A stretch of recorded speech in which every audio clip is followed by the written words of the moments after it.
नमस्कार। आज हम हिंदी भाषा की 7वीं कक्षा की पाठ्य पुस्तक ज्ञान सागर के पाठ 2 नाटक में नाटक के प्रश्न करेंगे। यदि वीडियो आपको अच्छा लगे तो लाइक कीजिएगा और अपने सभी दोस्तों के साथ वीडियो को शेयर कीजिएगा ताकि सभी की हेल्प हो सके। तो आइए इस पाठ के प्रश्न शुरू करते हैं। पहला प्रश्न, राकेश ने नाटक में स्वयं अभिनय क्यों नहीं किया? तो देखते हैं इसका उत्तर। राकेश स्वयं अभिनय इसलिए नहीं कर रहा था क्योंकि फुटबॉल खेलते हुए वह गिर गया था। उसके हाथ में चोट लगने के कारण वह स्वयं अभिनय नहीं कर पा रहा था। यानी चोट लगने के कारण वह अभिनय नहीं कर पाया। अगला प्रश्न है, राकेश के साथी अभिनय के मामले में कैसे थे? तो उत्तर है, राकेश के साथी अभिनय के मामले में थोड़े कच्चे थे। मंच पर जाते ही वे घबरा जाते थे और घबराहट के कारण वे अपना अपना संवाद भूल जाते थे। यानी अपने डायलॉग्स जो हैं वो भूल जाया करते थे। प्रश्न 3, राकेश ने प्रदर्शन के दिन सभी को खास खास हिदायतें फिर से क्यों दी? तो इसका उत्तर है, राकेश ने प्रदर्शन के दिन सभी मित्रों को खास खास हिदायतें फिर से दी ताकि नाटक मंचन बिना किसी त्रुटि के संपन्न हो जाए और मोहल्ले में उनके नाटक की खूब प्रशंसा हो। कि बिना किसी गलती के नाटक जो है वो पूरा हो जाए और सभी हमारे नाटक की प्रशंसा करें। अगला प्रश्न है प्रश्न 4, राकेश ने नाटक को किस प्रकार संभाला? तो उत्तर है, जब राकेश को लगा कि उसके मित्रों के मूर्खतापूर्ण व्यवहार के कारण नाटक बिगड़ रहा है, तब राकेश ने स्वयं मंच पर आकर बड़ी ही सूझबूझ से वह अपनी तेज बुद्धि के द्वारा बिगड़ते हुए नाटक को संभाला। प्रश्न 5, इस कहानी के लिए कोई अन्य शीर्षक बताते हुए उसके चुनाव का कारण भी बताइए। तो उत्तर है, इस कहानी के लिए राकेश की समझदारी शीर्षक रखना ज़्यादा उचित होगा क्योंकि इस पूरी कहानी में राकेश ही सबसे समझदार पात्र है और उसने अपनी सूझबूझ से बिगड़ते हुए नाटक को संभाल लिया। अब अगला प्रश्न है प्रश्न 6, नीचे दिए गए कथन किसने कहे, किससे कहे? तो देखते हैं इसका उत्तर। पहला कथन है, मेरा दिल तो बहुत जोरों से धड़क रहा है। ये कथन मोहन ने राकेश से कहा। तुम लोग पानी पियो और मन को साहसी बनाओ। यह कथन राकेश ने अपने मित्रों से कहा। गाजर साहब, आप क्या समझते हैं हमें? ये कथन श्याम ने सोहन से कहा।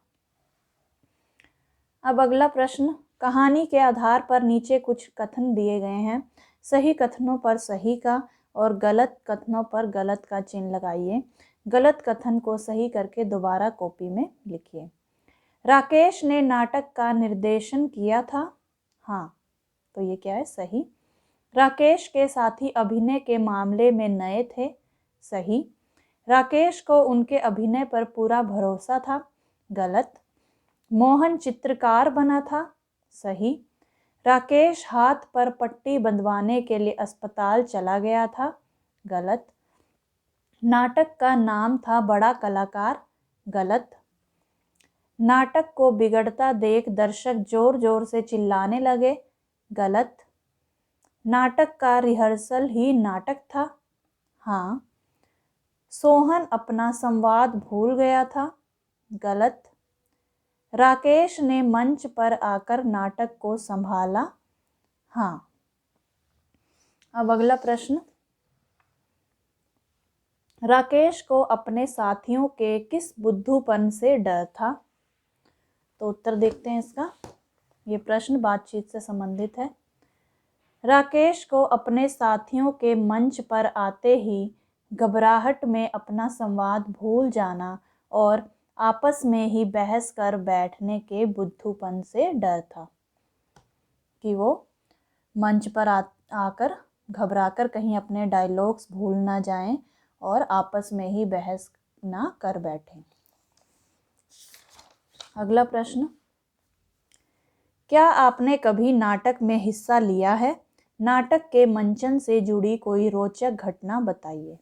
तो उत्तर है हाँ, मैंने भी नाटक में कई बार हिस्सा लिया है, जिसमें मैंने एक हास्य कलाकार की भूमिका निभाई थी और मैंने यह भूमिका बहुत ही अच्छे से निभाई थी, जिसके कारण दर्शक हंसी से लोटपोट हो रहे थे।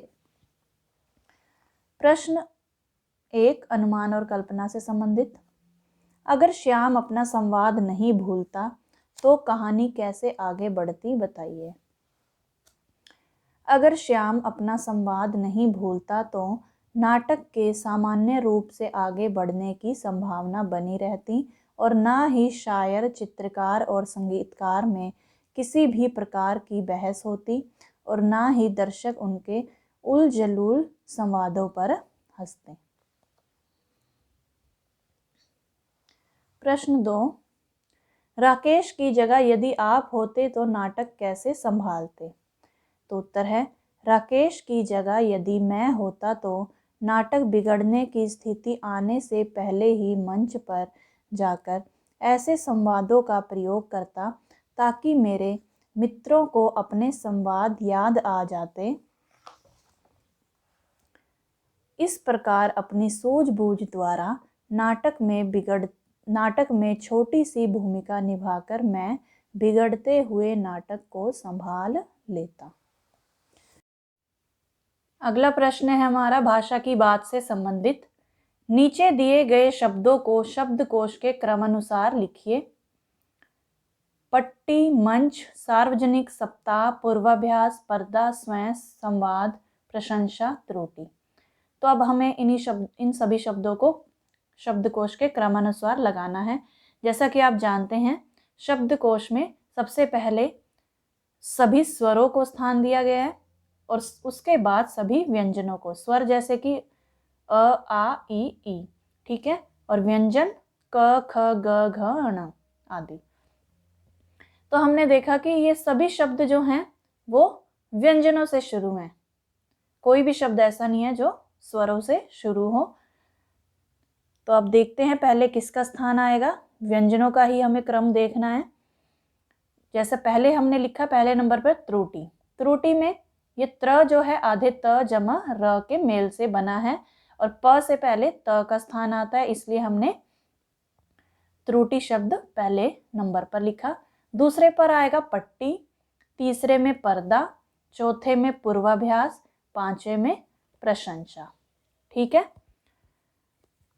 अब ये सभी प से शुरू हैं, लेकिन आधे प, इसमें आधा प है प्रशंसा में और र पूरा है, तो आधे प का स्थान जो है वो सबसे अंत में आता है, मतलब कि पूरे प के बाद में आता है उसका स्थान। ठीक है, तो इसलिए ये तो बाद में ही आएगा। इन तीनों को पहले लिया गया है। ठीक है, पट्टी जो है पहले आएगा, पर्दा तीसरे नंबर पर, पूर्वाभ्यास चौथे नंबर पर और पांचवें में प्रशंसा। छठे पे आएगा मंच, सातवें पे संवाद, आठवें पे सप्ताह, नौवें पे सार्वजनिक और 10वें पे स्वयं। अब ये चारों शब्द ये भी स से शुरू हैं। अब ये वाला स आधा है तो इसका स्थान तो इन तीनों के बाद में ही आने वाला है। तो अब इन तीनों में देखना है हमें पहले क्या आएगा। संवाद हमने पहले क्यों लिखा, क्योंकि स के ऊपर क्या है, अनुस्वार लगा हुआ है और अनुस्वार का स्थान अनुनासिक वाले शब्द के अक्षर के बाद में आए। ठीक है, इसलिए हमने संवाद पहले लिखा है। फिर सप्ताह, ये वाला स, इसका स्थान आएगा और फिर सा का स्थान आएगा। अब इनमें सभी में स्वर जुड़ते जाएंगे, पहले स, सा, छोटा सी, बड़ा सी, फिर सू, फिर ये बड़े वाला सू, से, तो ठीक है, इस तरह से हमें शब्दों का क्रम निर्धारित करना है। और आधे स का स्थान तो बाद में ही आएगा, तो इसलिए ये वाला स हमने स्वयं जो है सबसे अंत में लिखा है। अब अगला प्रश्न है, पाठ में आए इन युग्म शब्दों को पूरा कीजिए। स्वर, लहरी, फूल, पौधे, जैसे, तैसे, साज, सज्जा, लोट, पोट, पशु, पक्षी। अगला प्रश्न, नीचे दिए गए शब्दों में से नए शब्द बनाकर लिखिए। मूर्खतापूर्ण। अब इस शब्द में से हमें 3 नए शब्द बनाने हैं। मूर्ख हो गया पहला, मूर्खता हो गया दूसरा, और पूर्ण हो गया तीसरा। उसी तरह से साधारण से भी 3 शब्द बनते हैं। एक तो धार, धारण और रण। संगीतकार में से संगीत बन रहा है एक तो, और एक गीत बन रहा है, और एक कार बन रहा है। बनाकर में भी एक बना, एक कर और एक नाक। ठीक है, 3 शब्द बन गए। और कलाकार में भी एक कला, एक कार और एक कल। तो इस तरह से ये शब्द हमें बनाने थे।